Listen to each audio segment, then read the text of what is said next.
This holiday season, think of Hot Beats. Hot Beat Electronic, authorized dealers. Cell phone accessory, Hot Beat. Electronics, Hot Beat. Car audios, Hot Beat. DJ equipment, Hot Beat. In store at 16605 Jamaica Avenue. That's 16605 Jamaica Avenue. Telephone number is 718-291-1552. That's 718-291-1552. Or shop online at hotbeatsnewyork.com. That's hotbeatnewyork.com.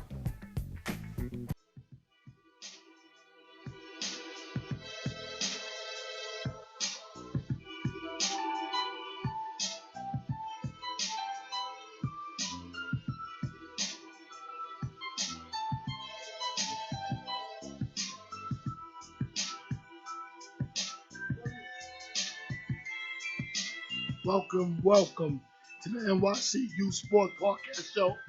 I'm your host, Coach Uncle Mill, and my partner in crime. You got it, Mr. A-Leaf Bay, Mr. Phenomenal, always on time. How you guys doing? How's everybody? Everybody's doing good today, my brother. This is our first show, and we want to say, we're going to work the kinks out, but we're going to keep it moving. It was a good Super Bowl week. All around New York City. All around New York. The New York, Empire State, and Big Apple, they all finished. They're all done. And we're just going to talk about it right now.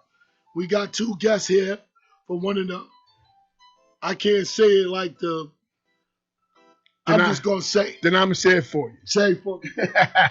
We got two gentlemen in here who not only belong to one of the oldest organizations in New York City, but these two gentlemen have helped. I can't even imagine the number of kids that came to their program. Wow. So with no further ado, I want everybody to know we have the Brooklyn Skyhawks. How y'all doing, guys? I didn't want to say old because y'all look young. No, I'm glad you guys have us up here. Yeah, we appreciate it. Thank you for coming out, y'all. It's definitely well appreciated, be recognized. Thank you. And let's hope that we can continue doing what we've been doing. Oh, I'm sorry, I didn't even tell everyone. I put the camera, everybody knows who I am. I'm Garvin Dublin. I'm one of the board members for the Brooklyn Skyhawks. Also, I'm the head football coach for the 11 and 12-year-olds. All right, welcome, Brother Garvin. I'm Coach Hans Joseph. I'm assistant head coach with the Pee Wee division, former head coach of the Peanut division. So let me just ask you guys a couple of questions because I know you had a phenomenal season this year. How many teams did you have in the Super Bowl this year? This year we had 3 teams. Wait. And teams won? Two out of the three. Awesome. I'd be remiss if I didn't ask you guys a little history because I know, Garvin, you've been there a long time. A little history about the Skyhawks for those that don't have history on the Skyhawks. Well, the Skyhawks started back in 1977. I have some history because I was on the first team. Mm-hmm. As a player? As a player. Wow. There's a young man at that time. His name was James Harris. James Harris was a director. Mm-hmm. We wanted to play football so bad. We were a football block. We lived on 49th Street between Lennon and Lenox. In Brooklyn. In Brooklyn. We had about 20 boys on the block. And we just wanted to play sports. Well, Mr. Harris didn't just introduce us to football, but he did everything. He took us to the park to play basketball. He took us to the bowling alley to bowl. Okay. He did things to make sure that us as young black men, were not caught out on the street. So we just decided, as we got older to become coaches, we kept a lot of coaches around that were former players, which is part of the reason why we're so successful. It's because you have former players and they understand what you're trying to do and what you're trying to accomplish. Okay. Some good stuff. And Brother Hines, Yes. How long you been with the program? For about 20 years, I came down and 20 years? Hold on. You don't look 20. I came down when I was about 23 years old. And to harp on Mr. Harris, what he did for the kids in Flatbush is basically he saved generations of kids. Because there's a lot of kids out there that were lost, and he guided them. And sometimes we have our children, and even us as adults, we look for Martin Luther King, we look for Malcolm X, but sometimes there's live superheroes right on your block. Good stuff. Good stuff. Exactly. And now you guys have become the superheroes. Well, yeah, I guess I'm upcoming. Yes. I guess I am. We're more like Mr. Harris soldiers. Okay. To continue the legacy. And another thing too is that he also taught us about integrity, of not just worrying about the kid who's starting, spending time with the kid that's on the bench. Finding out there are certain things that you want to find out from the kids. You know, kids have things going on in their homes Outside of football. Exactly. So when they come down on the field, sometimes a kid acts in a certain way, and you'll say something to him, but you don't know what's going on in his home. Good So stuff. that's our opportunity at that time to try and figure out what's going on, and carry him along, so that he can become better. We even speak to parents. I done yelled at a parent this year, telling her about she better be down at the games because her son needs to turn around and see him. Right. Because that's the most important thing that's going to happen in that kid's life outside of us as coaches, as young black men, to turn around and see his mother there. Now, there's a lot of mothers that are there all the time. Yeah. But because his father's not around, you as a mother, you have to be around. You have to be at those games. We said we're going to hook you up on practice. We'll take them in practice, but you got to be at the game. So you have a lot of parents involved. Yeah. With the program. Yes. And, how do you get the parents to buy into the system, your program. Okay. To buy into the scheme of what y'all trying to do on building a young player to play this game mentally and physically. Right. So what we do as an organization, and we've been doing it for a long time, is we have a blueprint. Mr. Harris set that blueprint up. He passed it down to us. His son, Brad Harris, is the president of the organization. Brad Harris, make sure we follow behind that. Brad Harris graduated and played at Penn State, so you know you're in trouble because they're very particular. He's very particular about how things go. So what happens with the parents is we let the parents know when they come down to the field, hey, this is how we're doing it. If you don't like it, I'll call up another organization. I'll help you out. It's not a problem. That keeps you, with your guys, 77, almost 40 years. Yeah. Wow. Yeah. I gotta say something too. I mean, before I started even coaching, I used to go watch the Skyhawks play. I had a couple of cousins that played for the Skyhawks. You know, and Mr. Harris was one guy that you didn't mess with. You know, but guess what? You could feel the love coming from him when he talked to you and everything. Correct. You know, it's genuine. Definitely. It's just amazing that y'all got an organization like this still, relevant because today's kids with the sensibility, all the other things going on at the home and everything, that your guys are still going. Well, the good. the thing is to be able to still go is, again, you have to stay with the blueprint. There are going to be little changes that you're going to institute with that blueprint, but you have to stay with that foundation. If you lose that foundation, or step away from that foundation, that's where there's a problem. And for us, a lot of times and I don't know if a lot of the other organizations know, we don't have a big turnover on coaches. Right. Our coaches don't leave. Bro, that's amazing. And our hint, clue. Yeah. Is that a hint, clue? No, yeah. absolutely not. For a powerful program, that's got to be a hint, clue. But also too, the thing about Mr. James Harris and Brad Harris, they let every coach be themselves. Brad will find out if the Peanuts won on Thursday or Friday. Guys that I know that run other organizations, they have to be at the Peanut game, the Junior Pee Wee game, the Pee Wee game, the Banter game, the intro game, because it's very difficult to find adequate staff. Right. It's very difficult to find guys that are dedicated. But a good portion of the coaches from the Brooklyn Skyhawks played for the Brooklyn Skyhawks. So they understand the mentality of being, you are an extension of Mr. Harris, because Mr. Harris passed away. So when we conduct ourselves the way Mr. Harris will conduct ourselves.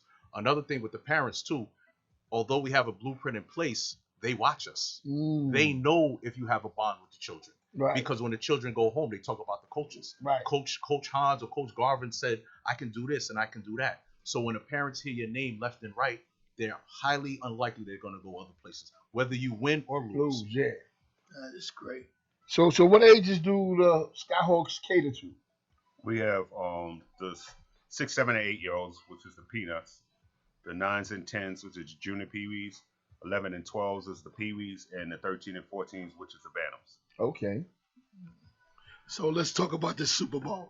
3 teams. Yeah. How did they do? Did you all win? No, we were 2-1. 2-1. The babies lost. They played a good game, but they also played a really good team. A very good team. Very good team. That's the Rifles, right? Yes. Yeah, Rifles. we got them Very- coming up next. Yeah. Very good. Very That good. team Coach, is loaded.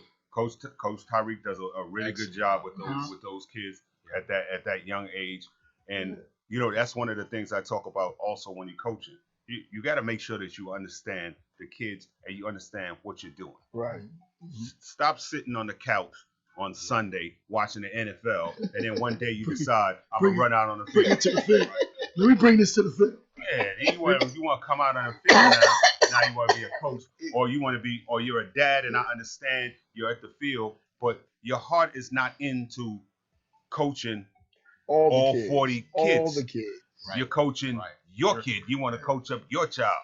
I had my kids, my 2 sons. I have twin sons. They came through the program and they played. Coach Hans coached them when they were peanuts. And I would get out the car and say, "Yo, go to practice. It's not my business anymore. Yes, go to your coach." And they used to try and do that. Come over to me. One of my sons had asthma, so he used to run over to me all the time. I need my asthma pump. Here's the pump. Take it to your coach. Don't come back to me for the rest of the day. Wow. And that's what you have to do. And then when they became old enough to play on my team, I didn't even speak to them. Exactly. I got out of the car because I had enough coaches. Wow. I think we're gonna have to put that on one of our call-in comments. What do you think about daddy coaches? Whoa, that's another Well, show. the thing about daddy coaches, Whoa. it's a difficult thing because a lot of times you have fathers that try to live their dreams through their sons. Exactly. So, like for instance, you may have a father who did play football, who's naturally aggressive. He's aggressive by nature, but the son is really a baby. So I try to tell the dads, like, listen, you got to know where your son is. When I coach the 6, 7, and 8 year olds, half the time those kids are playing in the grass. Yes. And fathers are coming to me like, why my son not playing this and that? And I'm like, look at him. He's playing in the grass. But it's okay. He's comfortable playing in the grass. Right. When next year come, he'll mature, and then, you'll see a You different get more kid. out of him, right. But you have to walk him through the journey because it's going to happen on God's time. Yeah. It's not going to happen on my time or your time. Yeah. So you have to learn to let it be. I say it like this all the time. Like you as a coach, you have to teach fundamentals, and then you're gonna allow development. Absolutely. Development has no clock. Absolutely. Development Right. doesn't expire. It does And not. I don't like calling them daddy coaches. I call them camp Call it daddy. counselors. I call them camp counselors. Right. Because I always, with coaches, I said, listen, man, because I was brought up. I didn't have a kid that played. When I first came to the Bulldogs, my mentor, my coach that brought me in, Coach Donnie, he said, yo, I was talking like football stuff like the NFL. No, bro, you got to get football terminology. What are you talking about? I'm like, so I went to clinics. Like I went to coaches' clinics. And the next year, do YouTube, Glacier, and, Christ the King, I got better and better and better. Right. And you see it in your coaching that you get, you start developing, so you know how to develop the kid. Right. And you got to understand that it takes time. A lot of things, just like you said, they live the glory to their kid. Yes. And I even said, what is winning? How you teach winning? Right. Winning is the very last thing. Right. Winning is when everything's together. Right. Winning is the Thanksgiving Winning is dinner when you pray and get ready to eat. The winning is gonna come. You know, You don't have to worry about that. you got to make that turkey first. I think what happened with Mr. Harris was one of the things that he taught us, and one of the things he was a real stickler for. Mhm. If a guy came down with his kid and he wanted to coach, Mr. Harris is like, okay, you can coach. But you can't coach that. You can't coach Right. Yeah. that division. You got to coach that division. That's where your son played. Yeah. No, you're going to coach over there. Yeah. Right. So, And that's the way of getting rid of them. Right. right. But, And I understand that because I had a couple of coaches that had their kids play, and they were playing with the younger divisions, and they're coaching with me, and I'm like, oh, they got a game on Saturday, but we got practice on Saturday. or you could leave halfway through the practice so you can catch your son's game. I know it's important to him too, but he's been on the field teaching 40 kids that's not his kid. Right. Right. And that's the biggest thing. That's why I say is if you can coach all 40 kids or 25 kids or 30 kids that are not your kids, more than likely, as time goes on, if you're listening and being objective to what people are trying to teach you, you're going to be a good coach. Yeah. So let me ask you this question too. What are you guys thinking about this ban with New York football? I believe the ban is basically to try to target a lot of times African American kids, because a lot of kids are getting scholarships, or a lot of kids are advancing. So now when you start talking about concussion, most of the time kids stop playing football at 11, 12 years old because the game becomes faster, it becomes more violent. But 6, 7, and 8, 9, and 10, they're not moving fast enough to hurt each other. And right next to us are the soccer fields. It's a soccer field. I see kids catching concussions there left and right. Yeah, but it's for me, it's this whole ban thing is about legislation. Mm-hmm. It's about some assemblymen or some state senate guys or whoever trying to move up the string. So they're jumping on this bandwagon that happened, which was a concern of the NFL. Mm-hmm. Has nothing to do with it. It has to do with the guys that are making millions of dollars to do what they're doing. Now, no one told these guys when they got to the NFL not to tackle it properly anymore. They didn't tell them to throw their body in. They didn't tell them to use their head first. These guys wanted to be violent. So they were using their bodies to be violent, and now they're complaining afterwards once they find out something happened. It's like, oh, I got hurt at work, but it was my fault. But you know what? It was your company. Coach, you don't think it was just, encouraged by the other coaches to, No, encourage? I agree. I agree. Some of them are doing it. The crowd, like they hear the crack. Yeah, but see, what I'm saying is that the ban, the result of the ban started from up top. Yes. So there was no numbers from below. Yeah. They took all numbers from up top, and now they're trying to attach it below.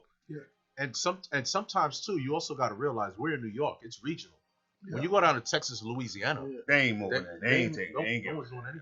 If a legislator dares talk about banning football, they're not going to get reelected. Sometimes football is life down there. What are you talking about? They just one of the high schools just had a $20 million stadium made for them. That's sometimes football is their whole city budget. You know, and even you go to one of these college towns, and like Alabama, one of these, Mississippi, that's their whole thing. Yes, it is. It is, and that's often how that's what it they is. That's when you know that you came into a college town. You'll see a lot of mom and pop stores. Yeah. Even when you have the movie that Will Smith starred in about concussions. After that movie was over, they interviewed players from the Pittsburgh Steelers defense, and they asked them, was like, listen, if you knew what you knew about concussions back then, would you still have played? Every last one of them said yes. So what I'm saying is, once the kids get to college and professional, it's a matter of choice. Right. Because when you have a lot of guys that retired from the NFL because they worried about concussions, a lot of them could afford to do that because they come from, privileged backgrounds. But when you have certain players where this guy going to the league is the meal ticket for the whole family, they're not going to quit anything. That's right. So now that's their job. That's their work. How do you guys feel about what USA football is doing as far as the heads up? The heads up tackling and the heads up program they have there. Well, how do you guys feel that they, kind of like to wrap up with a scoop and not lunge and doing some other things? Well, I think that it was an underwrite from the NFL. The NFL said, let's get a program. Let's get ahead of this thing. And let's push it toward the youth football. I'm helping youth football. I'm give away some free stuff. We're gonna come out. We're gonna teach some free things, clinics, right?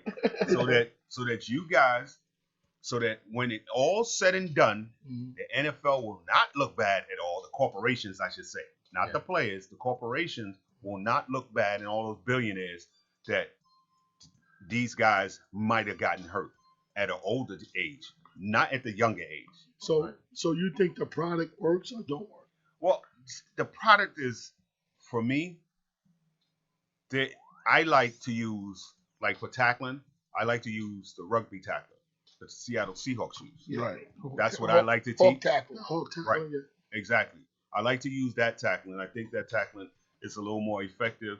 I think it's a little more natural also for a kid to be able to teach it, for him to catch on to it, Right, and for him to have repetition doing it. So the one USA promotes is the on your feet in school, Right. and they blow a quick whistle. You don't like that? That's, Right. Blowing a quick whistle is it's taken away from the offensive player. Correct. Yeah. Okay, so real quick before we get up out of here, guys, some success stories. Some kids that we should be looking for that might be in high school.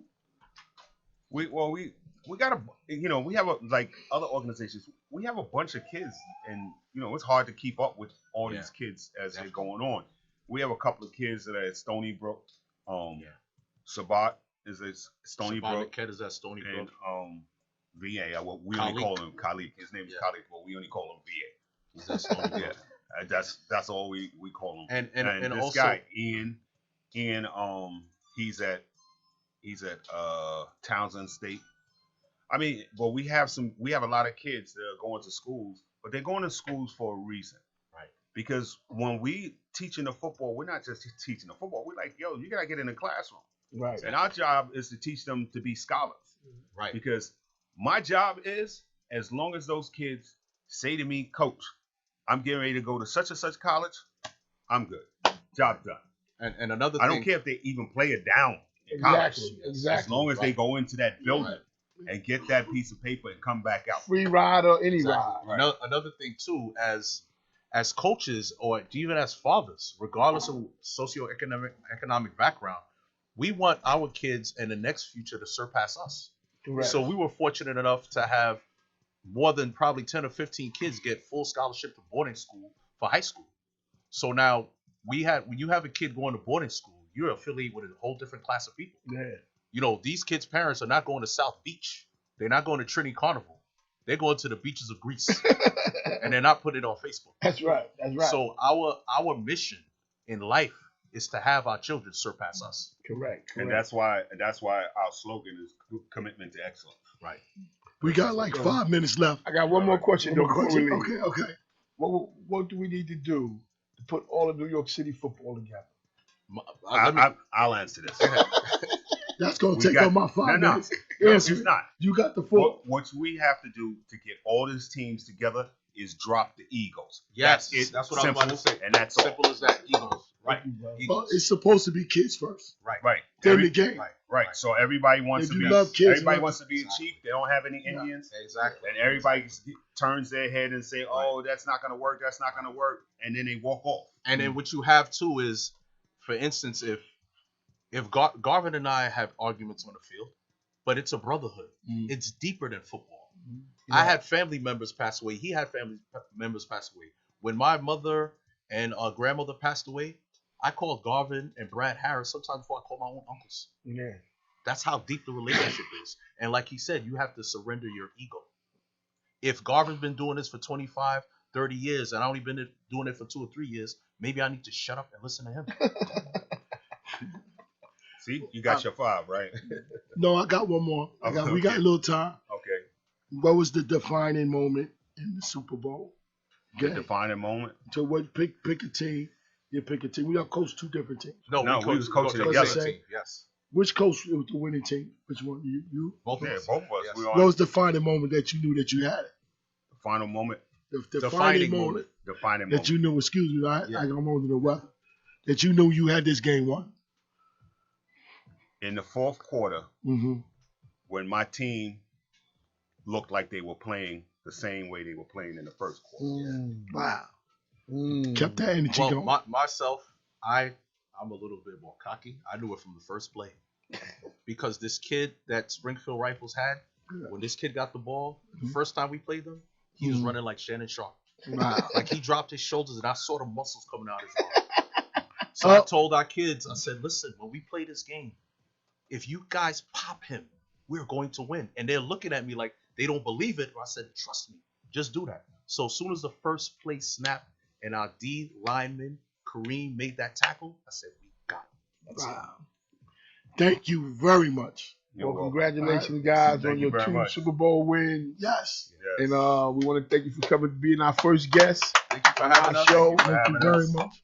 And just like I said, our doors, our phone lines is always open to you. Always. You got listen, and my phone line is always open. The ADP knows, and, and when you get it, it'll be open to you. And I'm gonna use it. Anything that I can do that's within my power to help these kids out on these streets, whether they play for us or not, I'm gonna get it done. Correct. I appreciate that. Listen, I made phone calls up at colleges because there was a kid that used to play for another organization, and I was saying, yo, this kid is good. And a message I want to send to all the coaches is, if you have a kid who has potential to go to University of Miami or Ohio State, let's say he gets in there, he's going to have 10,000 followers.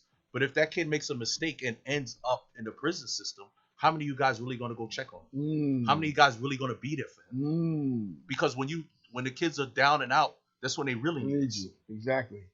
No, we're not a perfect organization. No one is. We've had 1 or 2 kids that gotten in trouble, but you know what? Those 1 or 2 kids are still in contact with me. Correct. Well, exactly. You are one of the oldest ones, so you got to be doing something right. You don't have a lot of mistake days. You have a lot of perfect days to be over 40 years. So, thank you. Yes. Thank you for having us. Thank you for coming in, guys. We're gonna go to the break now. We got a commercial coming up from Hoppy Electronics. That's one of our first sponsors. We need more people. We need more companies to sign up because, the show got bills.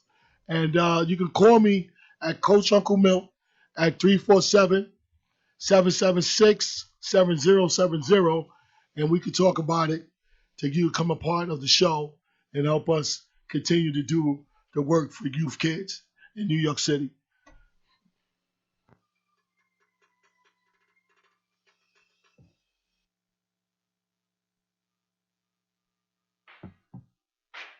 This holiday season, think of Hotbeat. Hotbeat Electronic, authorized dealers. Cell phone accessory, Hotbeat. Electronics, Hotbeat. Car audios, Hotbeat. DJ equipment, Hotbeat. In store at 16605 Jamaica Avenue. That's 16605 Jamaica Avenue. Telephone number is 718-291-1552. That's 718-291-1552. Or shop online at hotbeatsnewyork.com. That's hotbeatsnewyork.com. Yeah, we back. Oh yeah. All right. You know what, I'm mad. You can bring my camera. Cause all right, Coach, you ready? Oh, yeah, all right. Mr. Your partner in crime? My partner in crime. My partner in crime. He's happy celebrating. We got to bring on the oldest youth football organization in NYC. He's getting them. He's getting them. You're up next. These guys have been 50 years strong in youth football in NYC. Damn. The oldest. Veterans. Going strong. Springfield, where I live at. Out here in Jamaica. Springfield.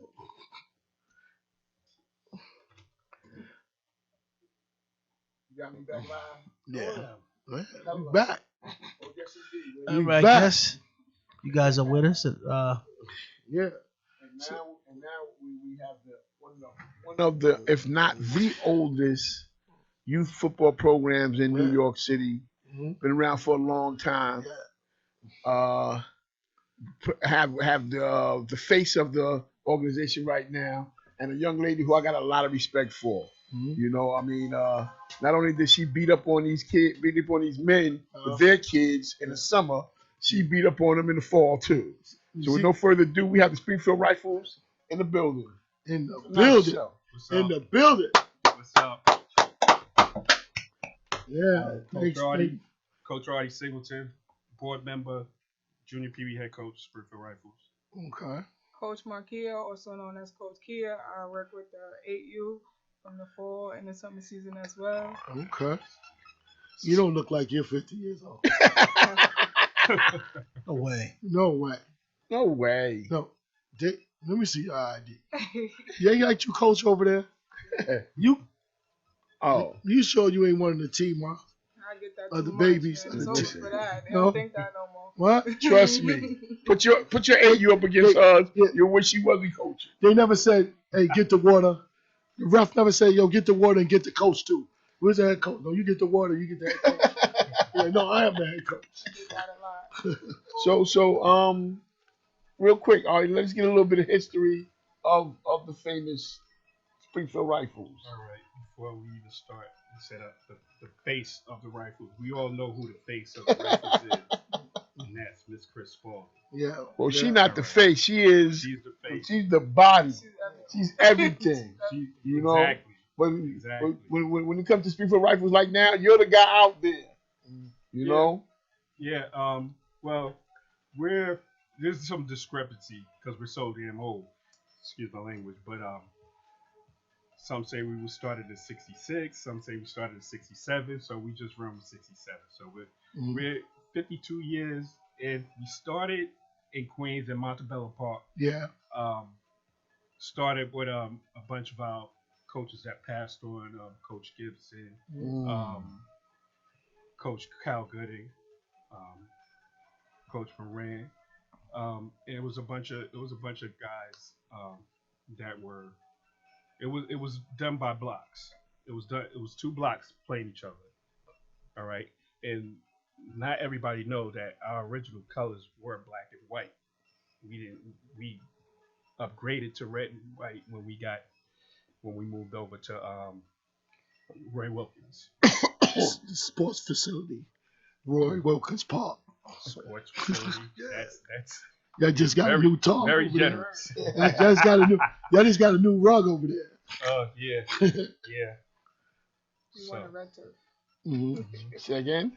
We wanted red turf. Oh, y'all wanted red turf? Oh, that would have been hot. It would have been. Yes. Getting the city to pay for it is different. I remember a lot of Friday night games out there too, as well, back in the day. Oh yeah. You know? Yeah.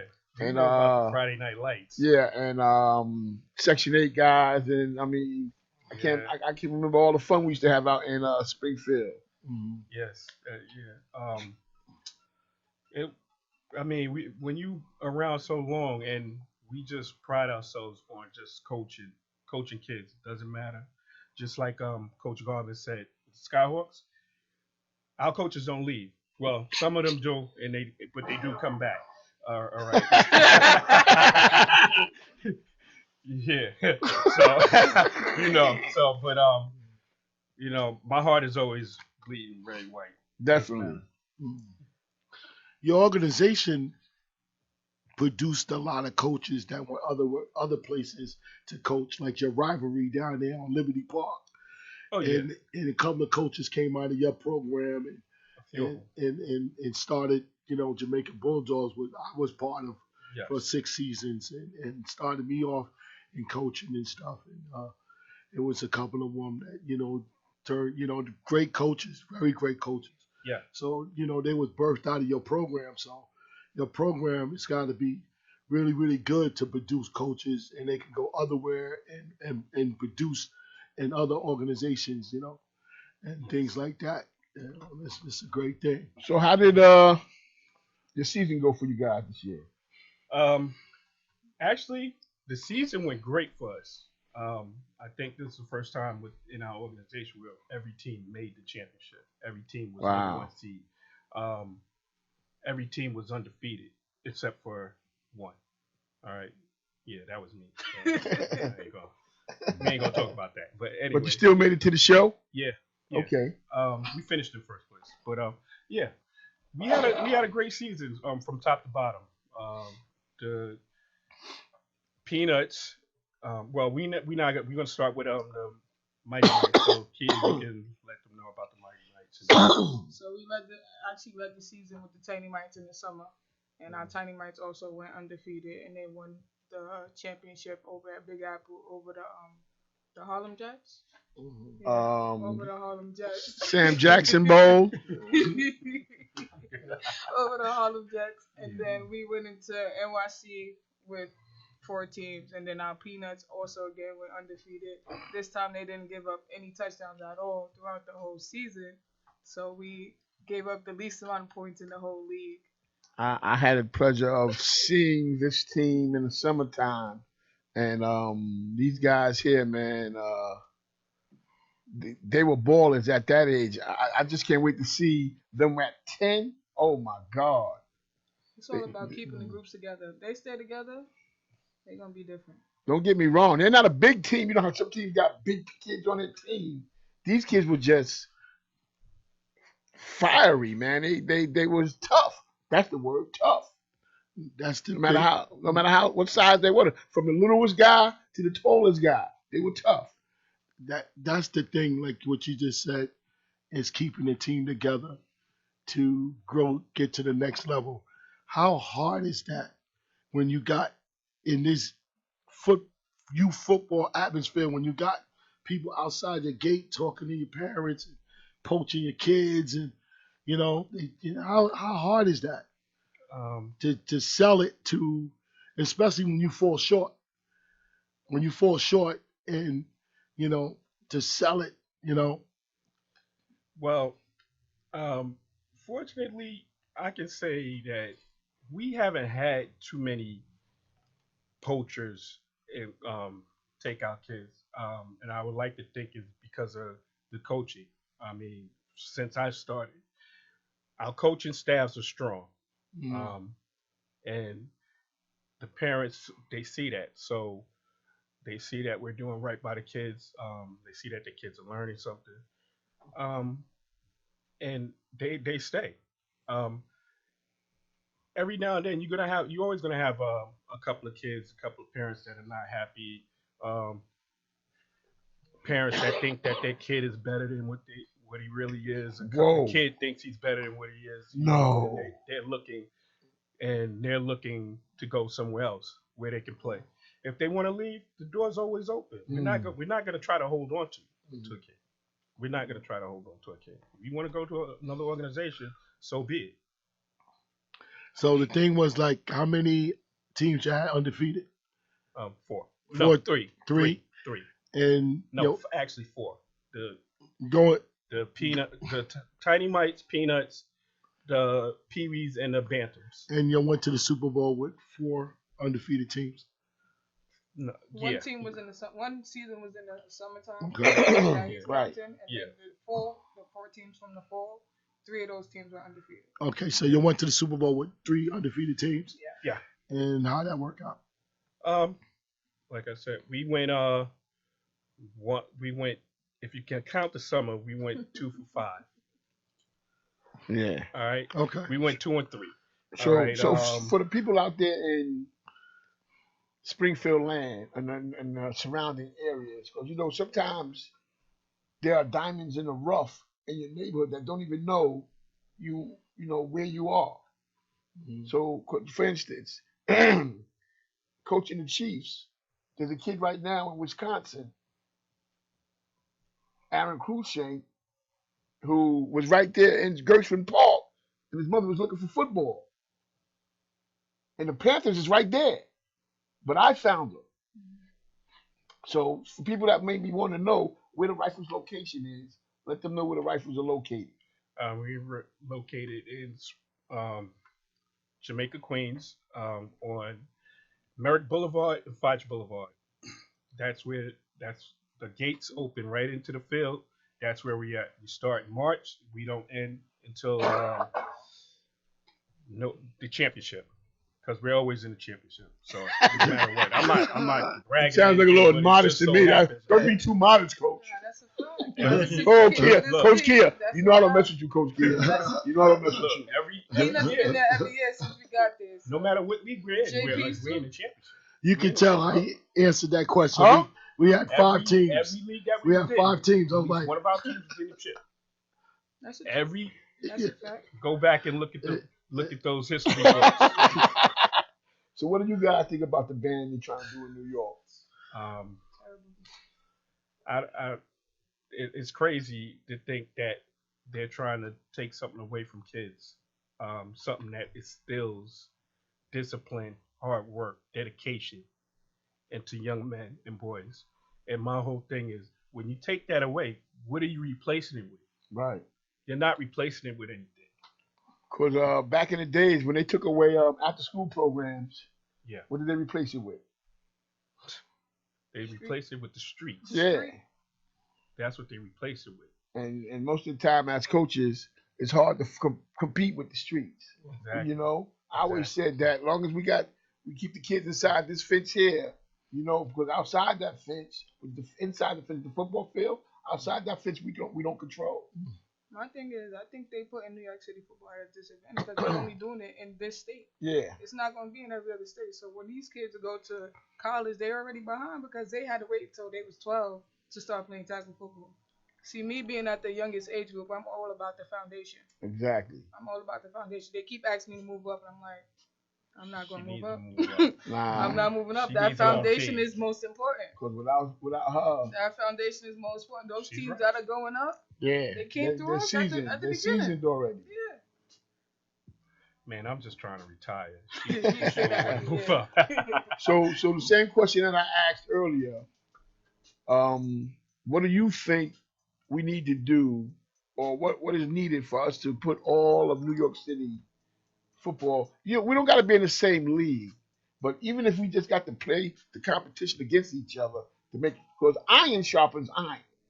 You can't tell me 5 teams from the Rifles that make it to a Super Bowl or to the playoffs shouldn't play teams that are making it to the playoff, Super Bowl, another league to see, you know, iron sharpens iron. I agree. What do you think we need to do? Like Garvin said, you got to put the egos aside. And you know, we've talked about this plenty of times in me. It's just about everybody sitting at the table and everybody putting out. What are they looking for? What are you looking for from this sport? Or From youth sport? What are you looking for? or why are you mad at me? You know, That's true. I'm you know, if we can do that, I would love for that to happen. I've talked to numerous coaches about that. We need to just put everybody in one big circle, like one big group, and let's play. Wow. My whole thing is, when that happens, you're gonna see it. You're gonna see an influx in your organization. Trust me. If you're doing right by kids, you're always gonna see your numbers increase. Yeah. It's when you're not doing right, that's when your numbers start decreasing. Mhm. All right. So if we can get all the organizations, we need somebody like Elif to bring everybody to the table. Let's bring everybody to the table, sit down, and let's talk about how can Hey. If you say let's talk about it, we're gonna have to sue you. That's our line. how can we get the Rifles, the Skyhawks, Bayside Raiders, Queens Falcons, the Bronx Knights, teams like that in the same league with the Chiefs, the Jets, the Renegades, the Hurricanes. Some of these other new teams, you know, I'm only going by. I understand. Yeah. Old school. It's the main thing. We had to sit and talk about it. And I like this podcast to be the Callias of doing it. That's why, you know, when me and the Leaf thought about this, we said we want to be neutral to everybody, all 3 leagues. We want to be the spearhead to make that happen. And I got an idea that could make it happen. I'm about to say, you gotta start slow. You know, and well, the thing it is that you check your ego, you check your egos at the door. And if it ain't about kids and youth football, then what is it about? Look in the mirror. Exactly. That's what I always say. Like, Because what are you out here for? none of us get paid for this. Nope. And if you don't love kids and you don't love youth football, what are you doing? If there's a coach out there getting paid for youth football, let me know. I need to go join him. It costs us money. Yeah, as a coach, it costs you more money than you. Yeah. I I think that with the merging of the leagues, I don't think it's gonna happen so soon. I think the start would be to have all the champs from all the leagues play one another. Yeah. Turkey bowl or something like that. A bowl. Speaking of turkey tomorrow, Thanksgiving, a turkey bowl. Something like that, but that's the start. That'll start to bring everybody together, and then we'll see the bigger picture. And send a real team to Florida. Yeah. That's gonna represent NYC. Or Delaware, or Georgia, or wherever else you want to go. That's true. This is the deal. This is the deal with all of that. And I used to do it back in the days when we used to have our jamboree, and it used to be teams from all over. It used to be weighted and unlimited teams, and we used to just play. All right, now we try to do that, and now you got this team that don't want to scrimmage. This team don't want to do this. It takes the fun. It takes the fun out of it. It really does, because everybody is. To me, what I say is a lot of these coaches and a lot of these organizations are running around chasing championships. So that's why they don't want to merge. Me, I don't care. If it was up to me, the Rifles would be in an unlimited league, and we would be scrimmaging. Either we would be scrimmaging whoever. Because my whole thing is this. Because I get, on the blogs and everything, I get the little knocks. Oh, y'all playing in a weighted division. Y'all playing in a weaker league. But guess what? I don't scrimmage anybody but unlimited teams, because the weighted teams don't want to scrimmage me. Yeah. So now what happens when I scrimmage the unlimited teams? They go around and ask. They know. So, I mean, realistically, it's nothing to me. It's just about getting everybody on the same page. It's crazy. They want to strategically, set up a Florida trip. Set up a Florida trip for vacation. And they want to strategically calculate in. I heard people say, "I don't want to scrimmage this day." I said, "For what? It's a scrimmage. It's practice. It's a live practice." First of all, when scrimmages became games, exactly, it's a live practice. No, it's a scrimmage. A scrimmage is a learning moment. Stop the play. Okay, let me see. Can you line up again? Yeah. Okay, let's run it again. Okay, this is what you're supposed to block. That's what you're supposed to do. Yeah. Or on defense. That's your man right there. That's what a scrimmage is to me. This is what a lot of, and I used to get. I used to pick up the phone. Now I just stopped calling coaches. I let people call me when they want to scrimmage, because I used to call. I would get. We're not ready. We're not ready yet. How are you going to get ready? You got to get ready to scrimmage. I tried to scrimmage when I'm not ready. The first week I put on pads. At the end of that week, I'm trying to at least get a scrimmage game, because I need to gauge where my kids at, how much more work I need done. Yeah. Who's scared? Who ain't scared? Who will tackle? Who won't tackle? Who can run? Who can't run? I sit around and watch Killer Man all day long. Killer Man tells me a whole lot about a kid. Yeah.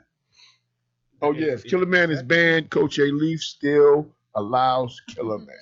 It's part of the practice. I didn't know it was a ban on Killer Man. No, some teams don't want you to play. We don't allow it, because we had too many mishaps. Yeah, we all do. We all did. Yeah, whatever. You ever had Rifles on my list? Coaching at the Rifles? Nope. Nope. Miss Spalding called me. You ever had a kid that said he's hurt, and then you see him playing Killer Man all day long? Killer Man. No, what gets me is the kid. No, you just played the game. You just played a hard game, a long game. Yeah. And the kid would be mad because they lost, won or lost. You know how long they're mad for? That's one thing about kids. 5 seconds. That's how long. That's one thing I love about kids. So that helmet hits the ground and they're going to play Killer Man. That's what I love about the kids, man. Yeah. Memory span? Nope. Memory span like a goldfish. So Adi, we'll take the last question. Are we gonna call it? Hello. Welcome to the NYC Youth Sports Podcast Show. Who's this? This is Jay from the Mike and Jay Show. How you guys doing? Doing great, Mike. Or Jay. Or Mike and Jay. It sounds like somebody I know. Is this Coach Chris? This is Coach Chris. This is Jay from the Jay and Mike Show. Shoot your question, Coach Chris. Who's Coach Chris? That's you. Shoot your question. I know voices. This is a good friend of mine. He's one of the catalysts that helped put the show together, and he's a good mentor and a person I can talk to when I got head problems. So shoot, man, what you got to say, Coach? This is Jay. This is really Jay. This ain't no Jay. This is Chris. Who the hell is Chris? That's Jay. That's Jay. That Jay. Jay. Yo, What's up, Jay? What's up, Jay? You sound like Chris, man. who the hell is Chris? You keep saying that. That's how you sound. Shoot the question, Jay. This is Jay. Listen, Hold on. I gotta set you up first. Hold on. He already set himself up. This is Jay. This is Jay. Our guys down the block. They show is fantastic. We wish them well, man. This is what the show is called, Money Mike and Jay at Night. Y'all familiar with that show? Yeah. All right, then shoot the question. I'll set you up. You better be nice. Go ahead.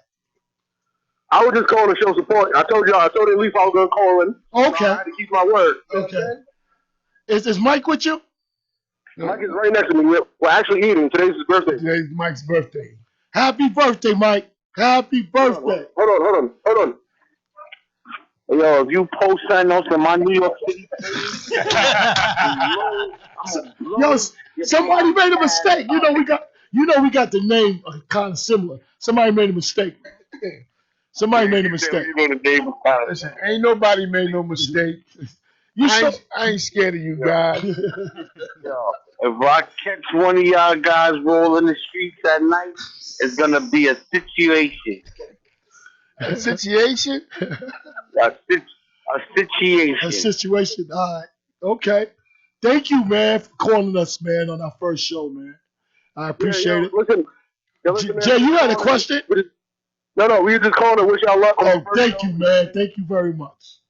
There's nothing but love here for you guys. I got to figure out how can we all exist. So we may have to bring y'all in here and see who can exist longer than the next man. Nah, this ain't no competition, man. What y'all doing is good for the youth, man. It's about the kids. No, but we want you to come on. You got to come on the show, guys. I got. Listen, when the season starts, you know, Uncle Milt. Like I got great ideas that come to reality. I got something for you guys. I still got faith. Listen, we know our grounds. We're just trying to not get our show revoked. How can I revoke you guys, man? We brothers. I'm cheering. Yo, at least, I'm cheering you guys on. Yeah. So this is what we're gonna do. We're gonna go live down south in Florida together. All right, let's do it. Yeah. Let's do it. All right. Let's do it. All right, thanks for calling in, guys. All right, thank you, man. All right, man. No doubt. Sam, was you on the line? I thought that was Chris. He sounded like he would do something like my man would do something like that. Call up and mess with me. He said Jay 15 times. Yeah.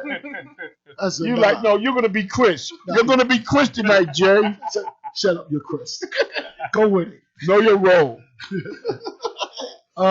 We gonna wrap this up. The Super Bowl win, right? Tell me the defining moment that y'all know you had it. There was. You don't know these yet. I can answer that question. Yeah. I can answer that question. What was it? The minute they walked on the field. The minute they walked on the field. Was it the Skyhawks?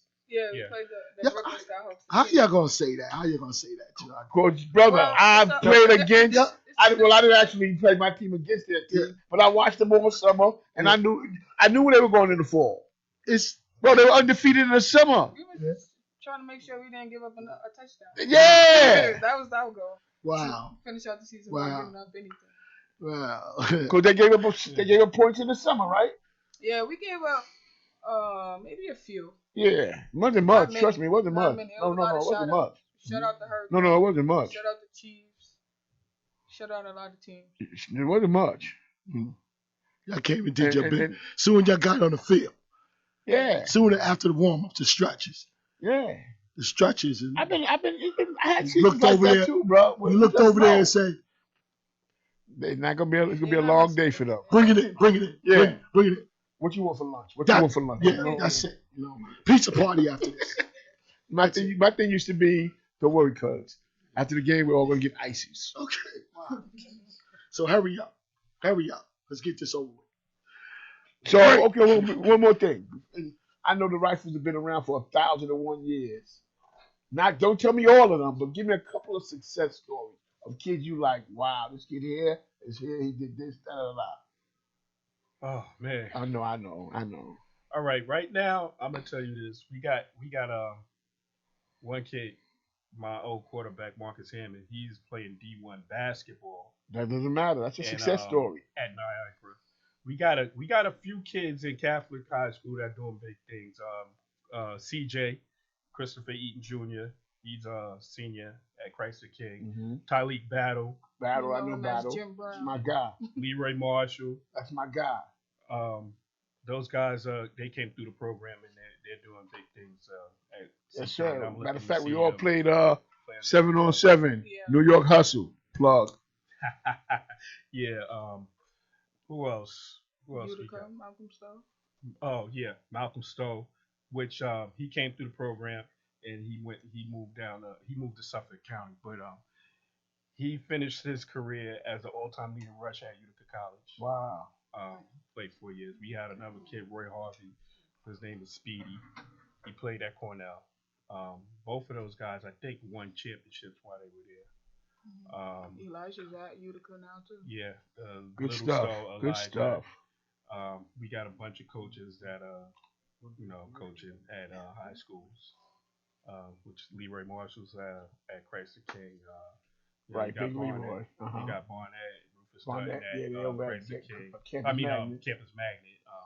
I'm trying to get back into high school, but I don't know which school I'm gonna go to yet. That's a plug for any high school.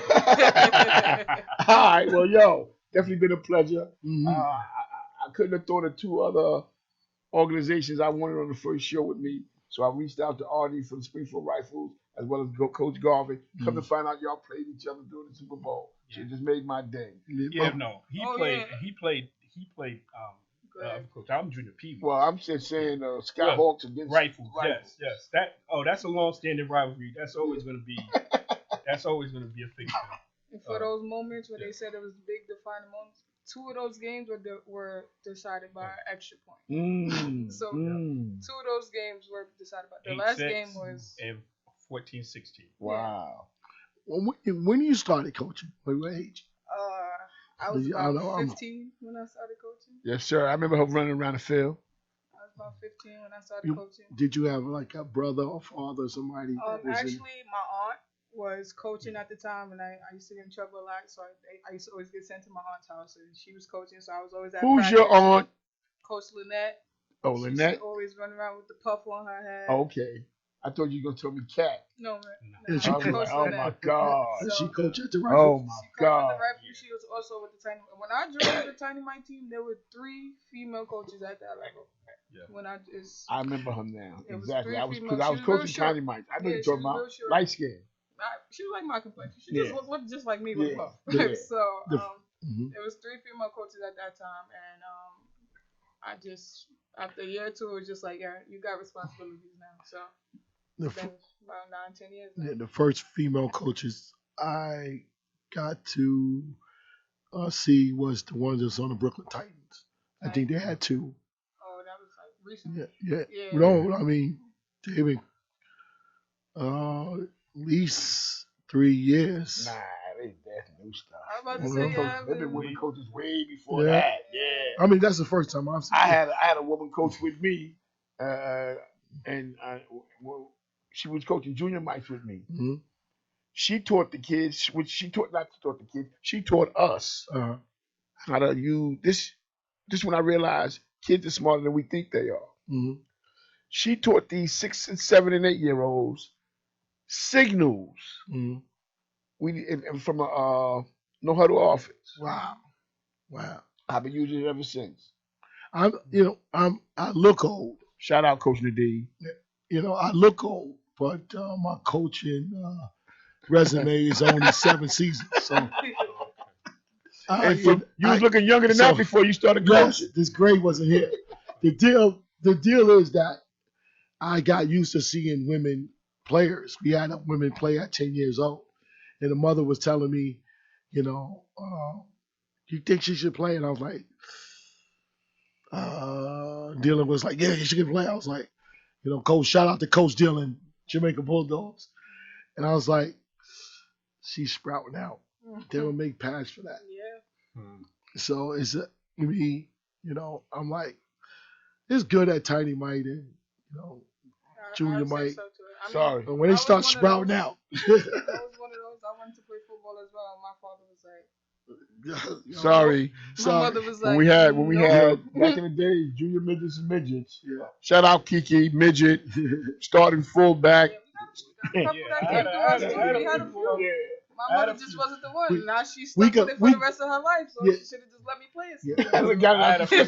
She should have just let me play a season or two. We would have been over with this. We got a coach that's part of our production and promotion business here at the podcast show.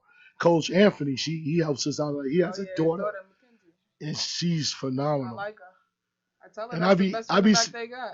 I be seeing her, and she looks like a football. And I was like, Aunt, how long would you go? Milton, she gonna go as long as she wants to go. Yeah. That's right.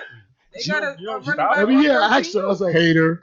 Stop it. how late Let her you keep gonna- going. he said, that's what he said. He Good, said, too. Bro. She's the best You know, running back over But there. guess what? It ain't about the physicality. It's about everything else within around football that she's learning.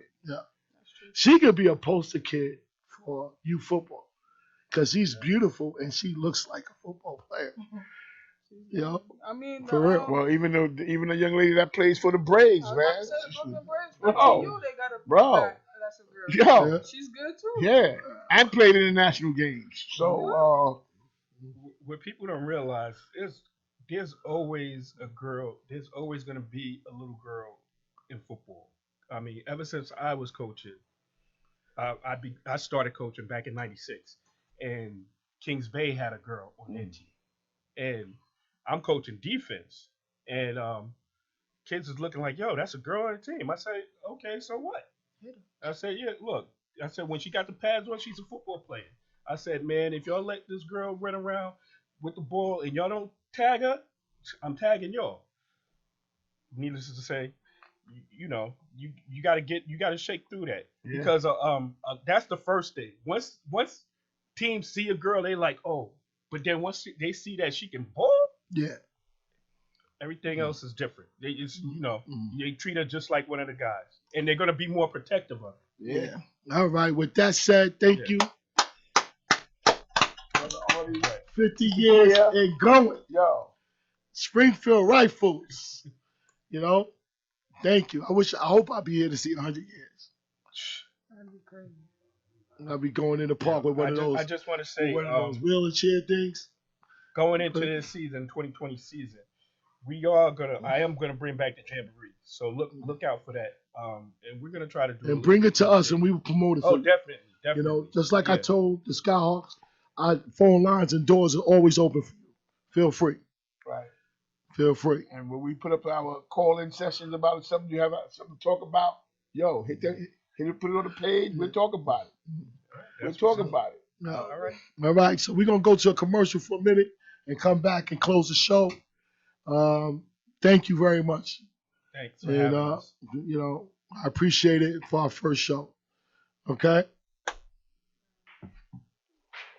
This holiday season, think of Hot Beat. Hot Beat Electronic, authorized dealers. Cell phone accessory, Hot Beat. Electronics, Hot Beat.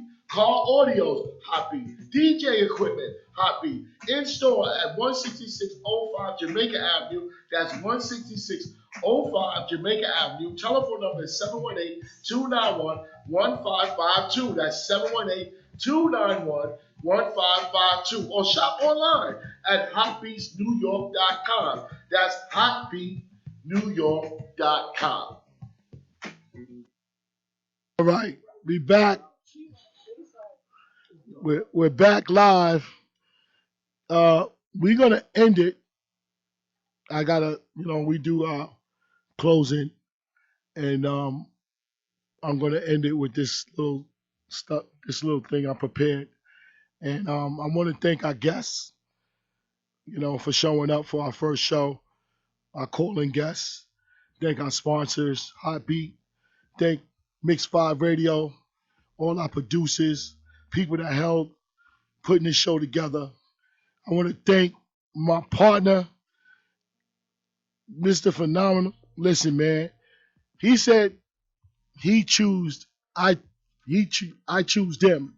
And I said, no, you choose us. We're gonna do a lot of great things together, you know. And I want to take a minute to speak about the shows that came before us. It was a Big Apple show with my host, Mr. Phenomenal, and Mr. Courtney Palmer. That was a good show, a great show.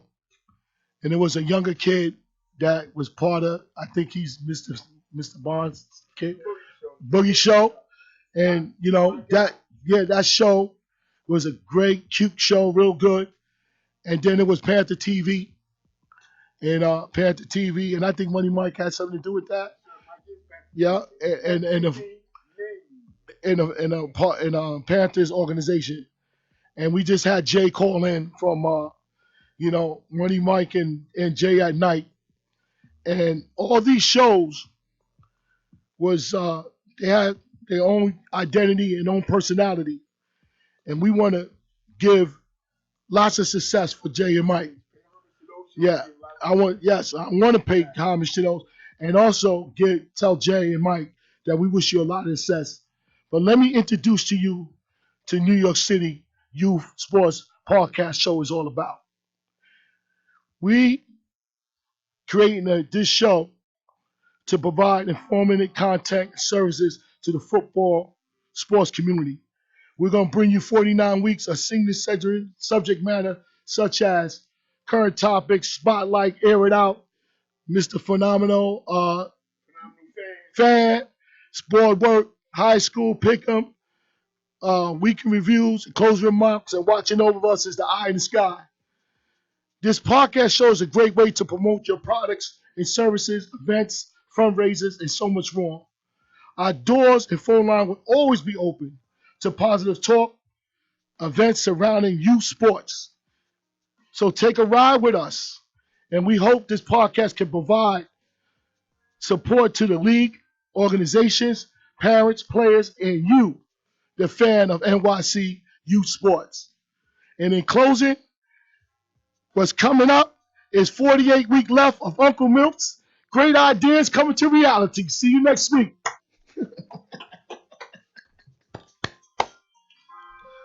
You just